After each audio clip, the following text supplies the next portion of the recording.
Welcome, ladies and gentlemen. Thank you for taking the time out of your busy schedules to join our webinar today as we dive into some of the pitfalls to avoid as American Expat and how you can become a better investor at the end of it all. I'm Cam and I'll be the moderator for this webinar today. We will be having various speakers join us as we go through the topics at hand. Before we do so, however, just a bit of housekeeping and a brief rundown of the format before we get started. We will be putting everyone on mute as soon as the presentation begins. However, please feel free to ask any questions in the chat and we'll do our best to answer them for you. However, please note we will have a dedicated Q&A section towards the end of the presentation, so you'll have plenty of time to ask any questions you may have. Just before we get started, a few disclaimers to go through. DF Direct is a subsidiary of Dunhill Financial LLC, which is a registered investment advisor. Information presented is for educational purposes only and does not intend to make an offer or solicitation for the sale or purchase of any specific securities, investments, or investment strategies. Investments may involve risk and, unless otherwise stated, are not guaranteed. Please be sure to first consult with a qualified financial advisor and/or tax professional before implementing any strategy discussed herein. With that out of the way, let's dive right in with a short video.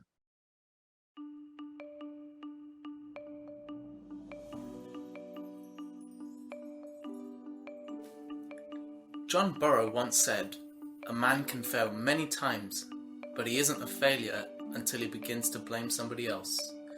Despite these wise words, we are in the age of Trump and Brexit. Therefore, let's start to point fingers. Most all American expats have had many negative ramifications from the Foreign Account Tax Compliancy Act, also known as Fatca. In fact, it might have led to the closing of your brokerage account in the United States, or even your non-US bank telling you to go elsewhere. So it's Obama's fault, right? Not exactly. When you follow along with Fatca brought about, it's really introduced ways that American expats could get caught while not declaring taxes, owning PFICs, or even not declaring taxes that were owed. So if Obama just built a means to catch non-compliant individuals, why did everything change for expats in 2010? Well, rules from past presidents started to be enforced. Ronald Reagan, the beloved president that was in favor of cutting taxes, added a huge tax to American expats with foreign investments with the introduction of PFIC rules, also known as passive foreign investment companies. These were designed to prevent Americans from owning managed vehicles from foreign jurisdictions. So what about the notorious Nixon? In 1970, Richard Nixon signed into place the Bank Secrecy Act, and American expats had to report all foreign bank accounts that aggregate to over $10,000 US. They have subsequently never increased this amount to meet inflation growth. If you haven't provided these documents, they can lead towards large fines. All the while, no tax is ever owed on these declarations to the Treasury Department. Until Fatca, Nixon and all subsequent presidents had no means to police the foreign banks and to enforce the rules. For the sake of pinning the blame for the frustrations behind being an American expat, we blame Abraham Lincoln. Lincoln may have abolished slavery in the United States, but made any American that moved out of the country de facto slaves, of which no other country other than Eritrea follows the logic, and even Canada has banned them from being able to do so. Abraham Lincoln introduced citizens-based taxation with the first income tax signed on August 5, 1861, and was a measly 3% of income to help fund the North in the Civil War efforts. All of the above culminated in what is now known as the Fatca Accords established by Barack Obama. This law was designed to increase the compliance of U.S. taxpayers that had reporting requirements for financial accounts that were held in foreign jurisdictions. To ensure compliance throughout the chain, the new framework imposed legislation onto both the individual and the financial institutions that service the U.S. persons. This led to the stricter reporting standards and larger penalties being imposed for non-compliance. With the newfound power in place, the Fatca Accords essentially became the international policing force for U.S. persons with foreign accounts and assets. With over 113 countries having signed up to comply with the U.S. Fatca rules, and an additional 200,000 plus institutions having registered with the IRS. Right. So we've learned a little bit about the background with regards to FATCA and a bit about foreign bank account reporting and PFIX. But so who does it affect? Well, if you're watching this, very likely the answer is yourself. So if you are a US person, that doesn't just mean a US citizen. If you are a green card holder, or if you are in any way associated to the US, this is something that likely impacts you and something that you need to be aware of. Now, in terms of foreign bank account reporting, for example, as is mentioned in the video, if you have more than $10,000 outside the US, and that's not with regards to any individual account you have, if it all adds up to $10,000 or more, you have to report it. So just make sure you do that, because otherwise there can be some pretty stiff penalties. With regards to PFIX, that stands for passive foreign investment companies. Don't let the name trip you up. It doesn't really have to do with companies in the conventional sense that you think of it. What it basically means is if you have any investments on a European exchange or any non-US international exchange at all, it very well could be a PFIC. And all you really need to know about that is that PFICs are bad and you don't want them. They can result in some pretty stiff penalties as well, similar to what I mentioned about the FBAR when it comes time for your taxes. So it's very important to be aware of these. And for that reason, it's generally better to keep your assets in the United States. So these days, with technology being what it is, it's much easier now than it's been before to make that happen. You can keep as much as you can in the United States just to avoid these kinds of problems. You would therefore not have to file an FBAR if you don't have the necessary amounts to report. And there are many platforms that offer 1099s when it comes time to do your taxes. So it couldn't be simpler as just in terms of moving from one paper, the boxes on that paper, to another one when it comes time to do the taxes.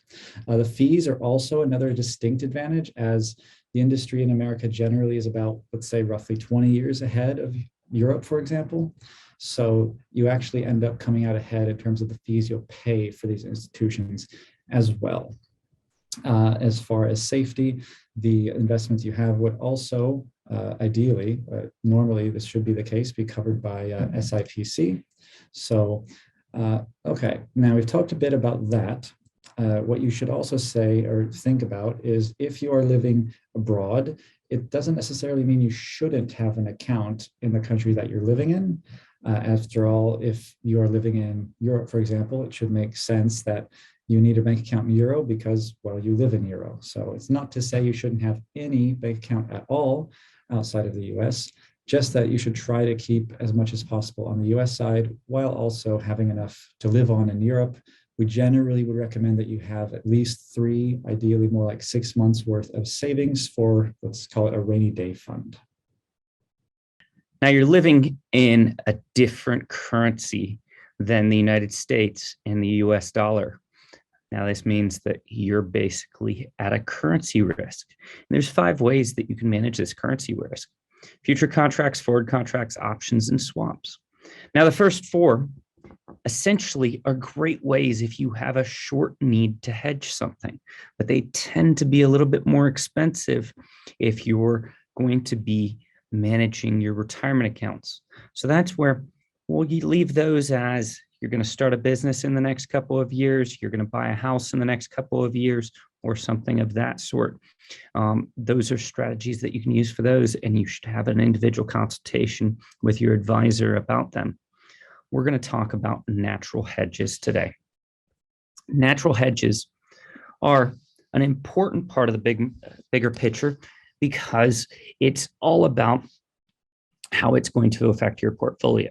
But before we dig into that, we're going to talk about what's important on currencies. Now, a tongue-in-cheek way of looking at currencies is by looking at the Big Mac Index. The Big Mac Index was something that back in the 1970s, the economists came up with as a joke to say, what's the price of a Big Mac in one country versus another country? Therefore, what is the value of currencies? Now, it came to become a leading indicator towards the PPI, the Purchasing Power Index, and therefore a good indicator of where pricing could go.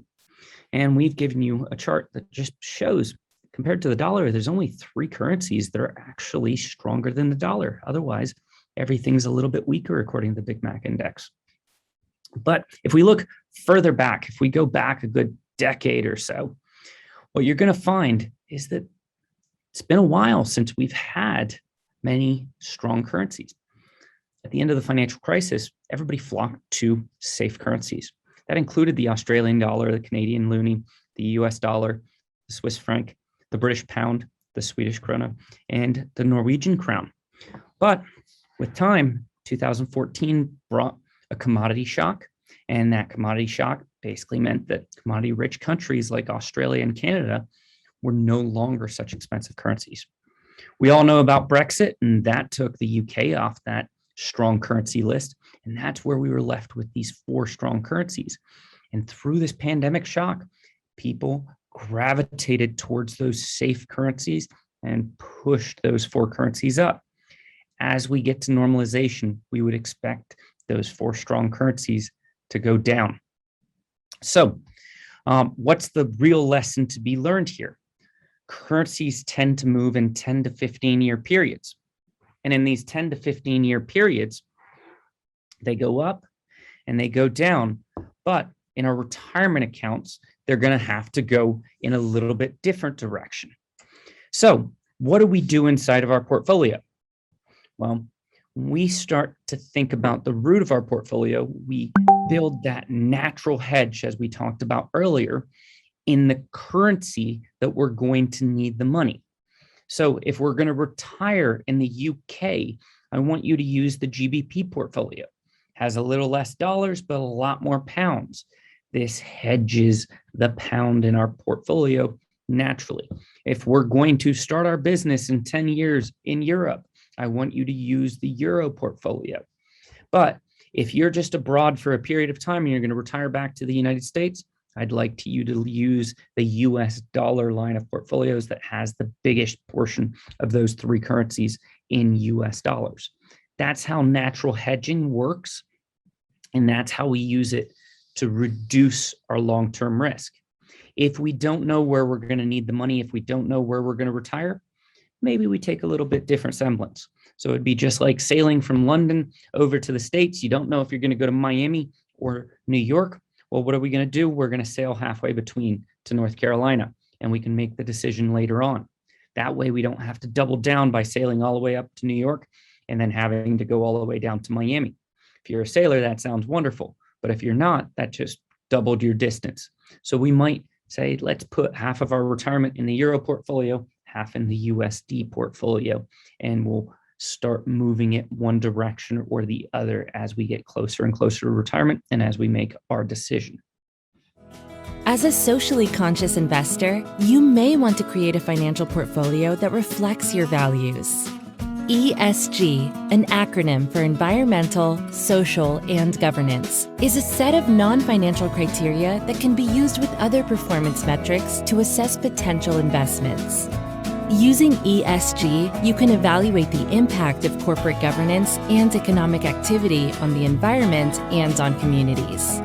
Encompassing a wide range of issues, ESG criteria include human rights, resource conservation, consumer protection, animal welfare, employee pay, executive compensation, company accounting practices, global warming, and sustainability. By evaluating firms with help from an advisor, you can align your investment decisions with your values. Investing in a socially responsible manner is very important to us as well. And that is why we always aim to select funds that are focusing on the positive by reducing the investment in negatives, such as companies that focus on the production of weapons or oil or anything else that is not considered socially responsible. Now, apart from selecting funds that are focusing on the ESG topic, we are also actively looking for initiatives where we can participate to make the future a little bit brighter. And we are members of the Billionaire Initiative, for example, which is an association with the European Federation of Financial Advisors and Intermediaries. And together we are aiming to reduce the CO2 emission by 1 billion tons by the time we reach the year 2030. We've touched upon Fatca and PFIX earlier on, followed by a brief history on currencies, and rounded off with ESG. Now we jump right into what we've all been waiting for, DF Direct, our robo-advisory US expat-friendly solution designed to provide equal access to the financial markets, allowing you to grow your wealth and plan for the future, one step at a time. I'll pause here for a short introductory video on what DF Direct is.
With the upbeat music out of the way, you're all probably wondering why DF Direct?